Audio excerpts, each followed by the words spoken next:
إن الحمد لله نحمده ونستعينه ونستغفره ونعوذ بالله من شرور أنفسنا ومن سيئات أعمالنا. من يهده الله فلا مضل له ومن يضلل فلا هادي له.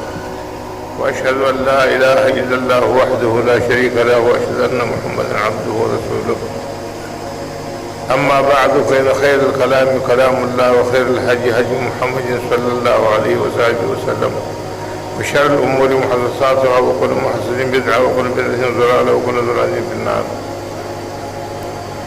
أعوذ بالله من الشيطان الرجيم. ولنبلونكم بشيء من الخوف والجوع ونقص من الأموال والأنفس والثمرات وبشر الصابرين الذين إذا أصابتهم مصيبة قالوا إنا لله وإنا إليه راجعون. ما درانو او محترم ورونو، هر چیز ما اراده می الله ته معلومه ده، اراده می نه وای چې زه خبرې وکړم یا قسم کولای. بیا دا طالبانو خبره چې امر فوق الادب دی، ما ورونه امر وکړي ځکه امر د اطاعت په خاطر باندې زه راغلم. ډېرې خبرې نشم کولای، خو لنډه خبره به دا وکړم چې هر شی په دنیا کې هغه یو خاصیت لري. اور دی سوځولې خاصیت دی، اوبه دي لمدولې خاصیت دی، غوړي دي غوړولې خاصیت دی. دا چې د هر شي دپاره یو خاصیت وي. دین دپاره هم یو خصوصیت شته. موږ باید د دین د خصوصیت نه غافل او نه خبر او غیر متوجه نه شو. د دین خاصیت دا دی چې دا تکلیفونه لري، چې دین چا قبول کوي خامخا تکلیفونه ورسره روان دي، زحمتونه روان دي، مخالفتونه روان دي، تهمتونه روان دي، جیلخانې رمول ورسره روان دي، تنګي تنګلیستي تنګمالي دا ټول ورسره روان دي. لکه چې نبي علیه الصلاة والسلام فرمایي الاشد بلاء الانبیاء ثم الامثل فالامثل. سخت امتحانونه پر انبیاءو راځي، دا پر دغه انبیاءو نه دومره درجه او درېیمه درجه د دې د اعمالو د ایمان د مراتبو برابر دغه ازمېښت پر راځي. نبي علیه الصلاة والسلام غاښ مبارک باد کړی دی په دین کې، سر یې مات شوی دی، د مکې مکرمې غوندې وطن نه اخراج شوی دی او په سحر باندې متهم شوی دی، په شعر باندې متهم شوی دی، په لیونتوب باندې متهم شوی دی. نو دا تکلیفونه رواج د دین سره. بیا خصوصا په آخره زمانه کې نبی علیه الصلاة والسلام فرمایي دین به داسې وي لکه یو سکروټه چې په لاس کې ټینګوي لاس یې سوځي، چې په لاس کې نه ټینګوي نو ویې حیران به چې یا الله ټینګ یې کم دام چې وسوځم، یا الله ویې غورځوم بې ایمانه شم. الله جل جلاله دې موږ ته توفیق راکړي چې پر دین باندې ټینګ شو، سر تر دین قربان کو، دین تر سر قربان نکو. د دې وجه نه الله جل جلاله وایي موږ تاسو ازموو، ویره به در باندې راولو، لوږه به در باندې راولو، مال کمای به در باندې راولو، د ځان کمای به در باندې راولو، میوې او حاصلات به در باندې کم کوم، واردات به در باندې کم کوم. خو زیری خو د خوشحالۍ هغه چا لره چې هغه د صبر او د حوصلې او د استقامت نه کار واخلي. نبي علیه الصلاة والسلام 13 کاله په مکه مکرمه کې صبر او حوصله وکړه، تکلیفونه یې برداشت کړه،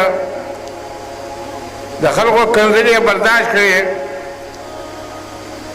ولې نبي علیه الصلاة والسلام په هغه وخت کې هم کولی شو چې تروریستي عمل یې شروع کړی وای، د کفارو مشران یې وژولی، خو نبي علیه السلام دا اقدام ونه کړي ځکه چې د مشکل د حل لاره دا ترور نه دی.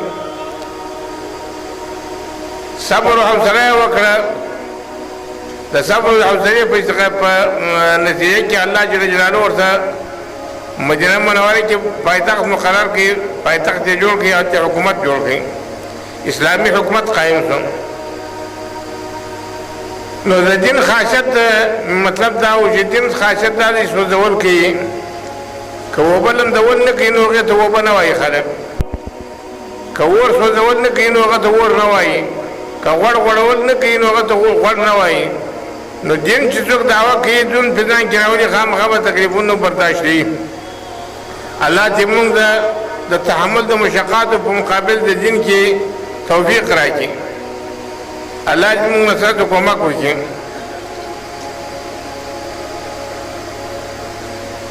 الله جل جلاله وایي چې مصیبت تر ورسېدی نو دا سوچ وکړه چې د مصیبت لوی اخر نه نتیجه هغه مرګ دی.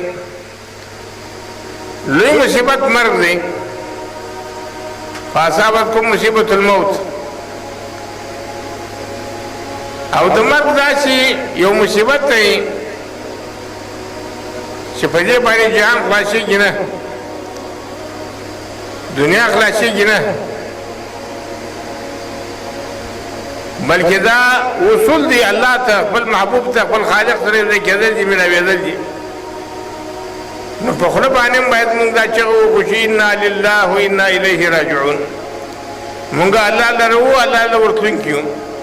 په دې مصیبتو مونږ خفه نه یو، ځکه چې دنیا دارالمحن والبلا ده. د دین په وجه باندې که مونږ ته مصیبت را رسېږي نو مونږ د دې دارالمحن والبلا نه دارالآخرت ته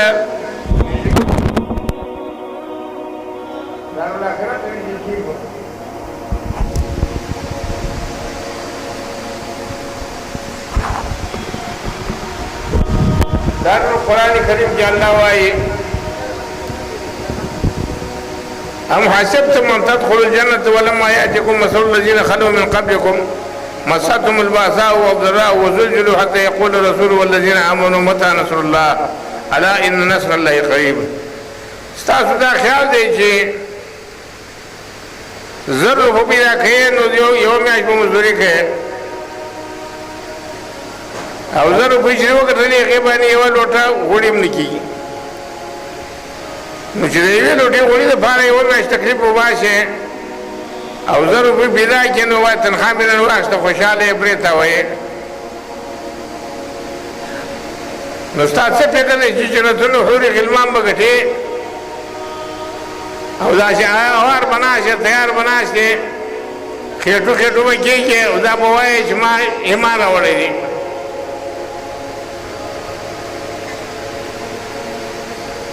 د ایمان د آخرت نه ثمرات او حاصلات نتایج دا مسانه نه حاصلېږي.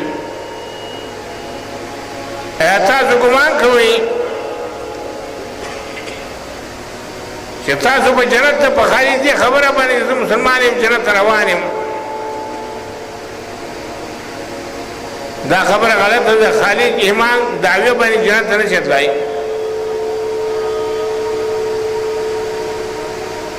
بلکې ډېر ځله خلک ایمان راوړي دي د خپل ایمان په وجه باندې د ایمان نه لرې کېږي. د ایمان په وجه باندې د ایمان نه لرې کېږي لکه چې قرآن کریم کې الله وایي وما یؤمن اکثرهم بالله الا وهم مشرکون. ایمان نه راوړي ډېر خلک په الله باندې مګر په داسې حال کې راوړي چې مشرکان ایمان یې سبب د کفر شي. ایمان راوړي خو شرک ورسره وي. ایمان غواړي خو بې ایماني ورسره وي. توحید غواړي خو شرک ورسره وي. سنت غواړي خو بدعت ورسره وي. عدل غواړي خو ظلم ورسره وي. احسان غواړي خو اطاعت ورسره وي. نو وایي ستاسو دا ګمان دی چې په غالي دې خبره باندې چې مونږ آمنا ایمان مو راوړی مؤمنان یو مونږ شکر لا اله الا الله محمد رسول الله زه مسلمان یم جنت ته ولاړم څکه یې هم ولاږوئ. ایمان د خپل ځانه شرایط لري، آداب لري. داسې چې موږ یو سړي ته ووایي زه ستا مزدور چې زما بادار ماله په میاشت کې 10,000 روپۍ راکوه تنخوا په دې خالي خبره باندې چې زما بازار دستا نوکر یم په دې باندې تنخواه نه ملاویږي تر څو چې عمل ونه کړي. نو الله جل جلاله ته تقرب چې حاصلېږي په دوه شی باندې، یو اصلاح د عقیدې، بل اصلاح د عمل. فمن كان يرجو لقاء ربه فليعمل عملا صالحا ولا يشرك بعبادة ربه أحدا. که څوک امید ملاقات رب لري چې د رب سره دې ملاقات شي، خوشحاله دي شي او د خپل ایمان ثمرات حسنات وویني، نو فلا یشرک بالله، د الله سره دې حصهدار برخې والا نه شي. موږ خو نفسونه د الله سره شریکان کړي دي، مالونه مو د الله سره شریکان کړي دي، اولادونه مو د الله سره شریکان کړي دي، خپل کرسۍ مو د الله سره شریکه کړې ده، خپل عزت مو د الله سره شریک کړی دی. الیاذ بالله. ولا یشرک بالله شیئا، د الله سره به هیڅ شی، نه نبي نه ولی نه ملک نه انسان نه پیری نه پیر نه فقیر نه ملنګ نه صاحبزاده نه خواجه نه حضرت نه مړی نه ژوندی نه نبي نه ولی نه ملک، هیڅوک به د الله سره حصهدار او برخې والا نه ګرځي. دا یو شرط. دوم شرط یې هغه دا دی چې ویعمل عملا صالحا، عمل به صالح کوي، عمل به په نقشې د رسول الله صلی الله علیه وسلم برابر وي. که 8000 رکعات لمونځونه وایي چې پر سنت د پیغمبر برابر نه وي، دا غیر مقبول دي، فهو رد. من عمل عملا ليس عليه امرنا فهو رد.